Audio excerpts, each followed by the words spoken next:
Hello, everybody, once again, and welcome back to the continuation of the African Christianity journey. And unfortunately, we are still looking at the negative aspects of that church.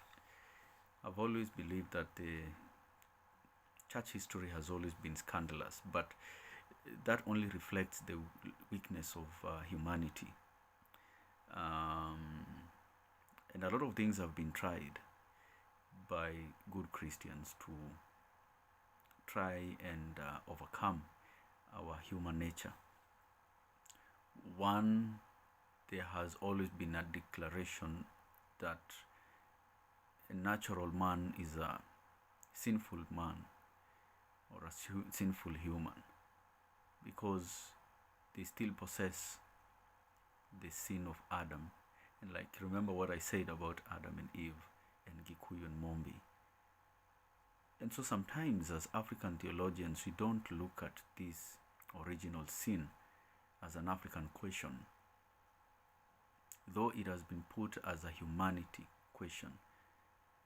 But if you interrogate your old orders, your old cultural orders, through your old cultural folk religions, there is nothing of this nature that was envisioned. And so God cannot give a revelation. If he wanted to give a universal revelation, he would have given it to every culture.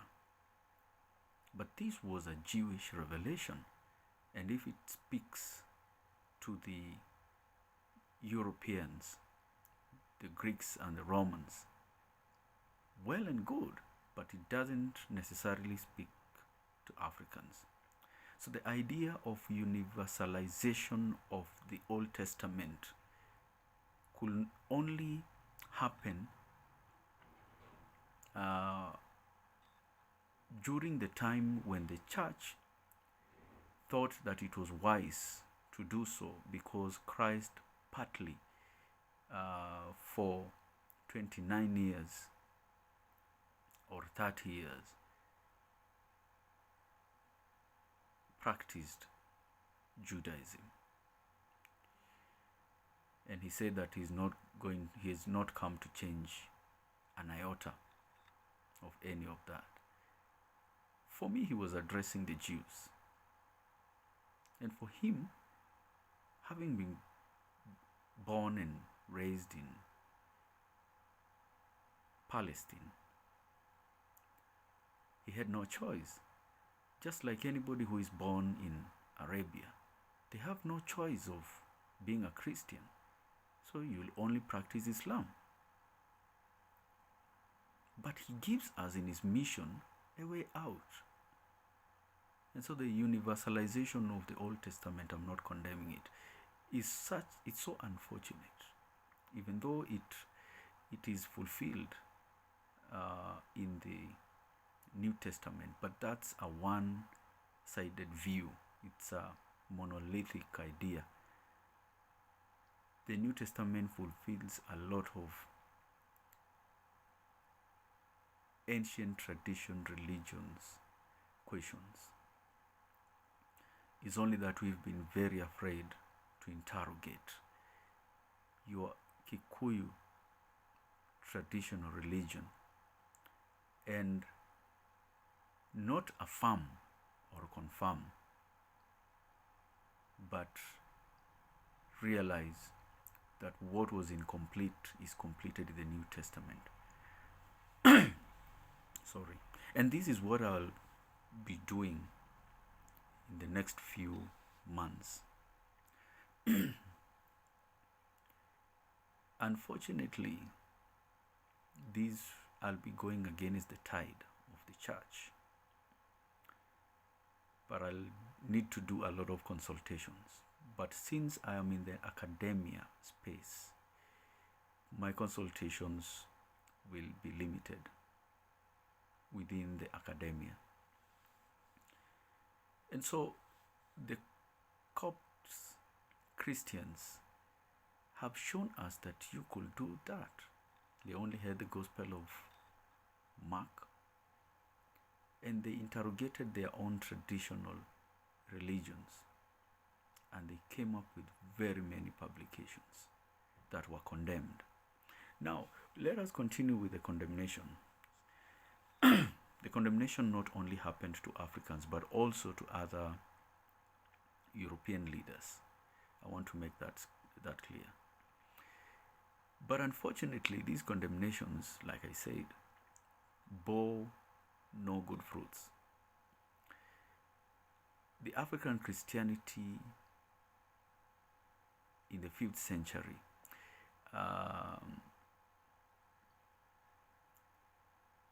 was faced with a conflict that led to the consecration of 2 bishops. Okay? So, and this led to Africans not fully participating in the Chalcedon Council of 451 AD. And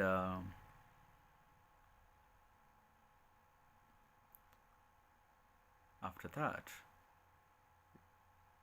there was a council of African bishops, who are very many anyway. You can imagine all the villages, or 80% to 90% of the villages in Egypt had bishops.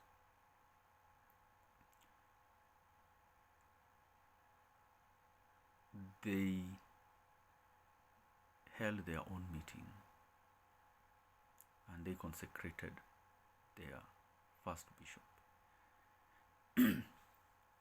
So unfortunately, there were 2 bishops. There was Proterius and there was Bishop Timothy. Bishop Timothy is bad-mouthed so much by Europeans. But I know, when you study history, you realize that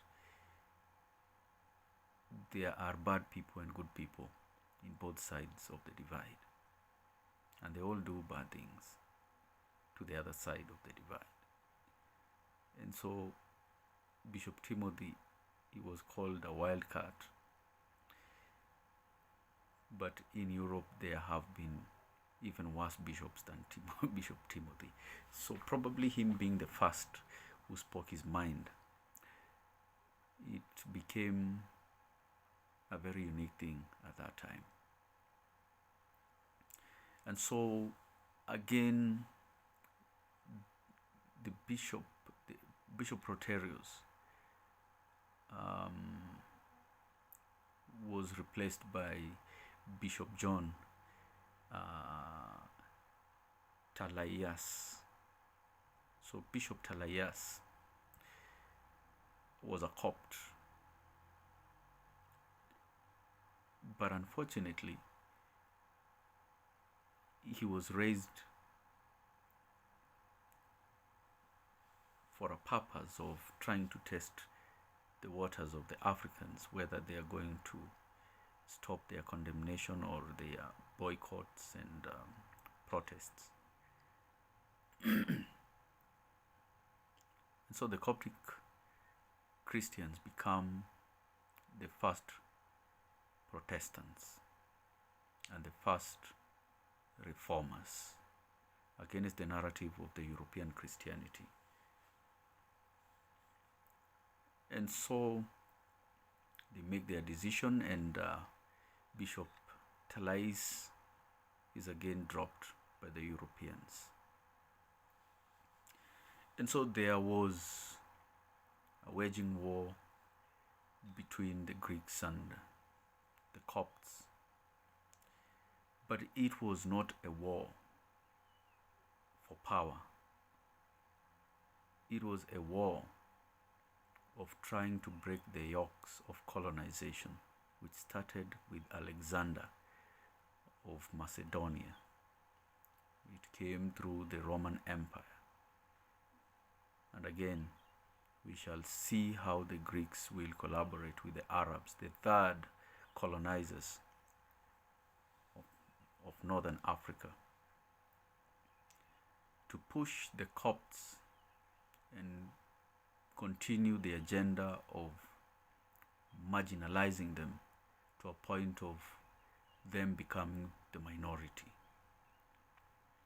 This has always been an agenda. And so, a lot of Africans were, after the persecution, they were called, there are those who denounce Jesus during persecutions. Because again, you cannot die for something that you don't understand.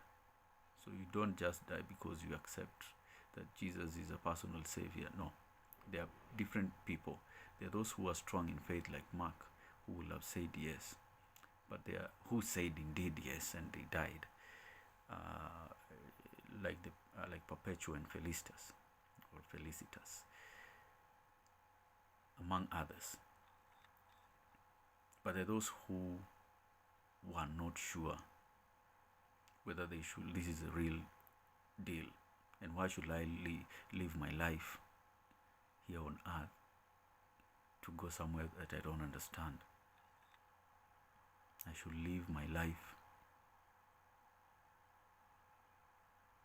and live to understand this faith and defend it in a later day. And so they were called relapse.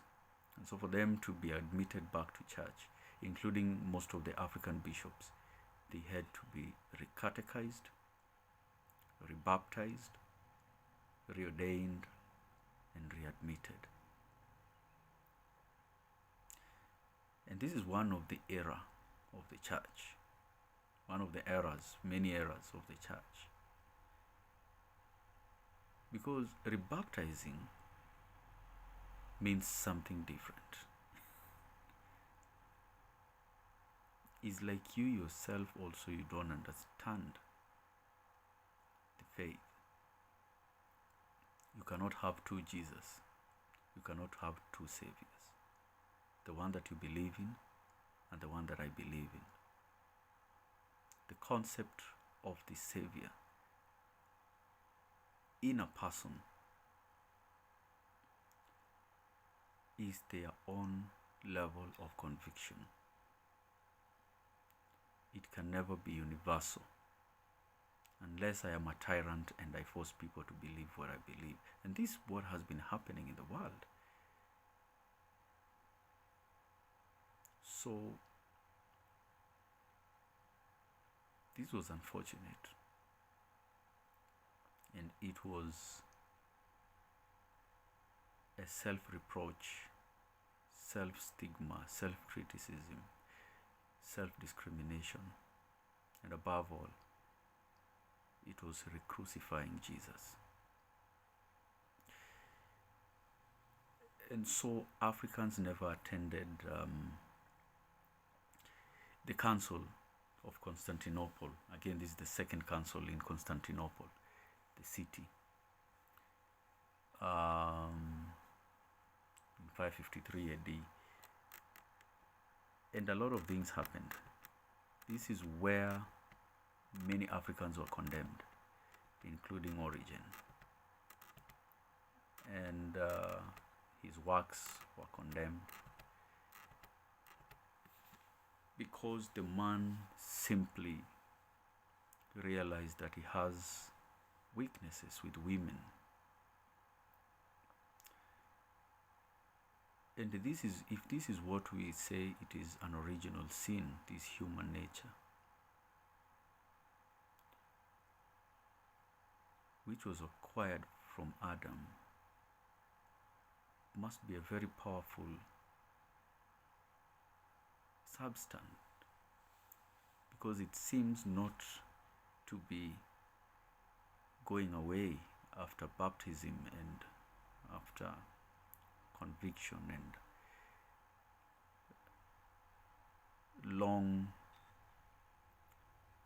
many years of practicing Christianity. Somebody like Origen is among the first wise men in Christianity to put down on paper discourses of biblical interpretation that were amazing.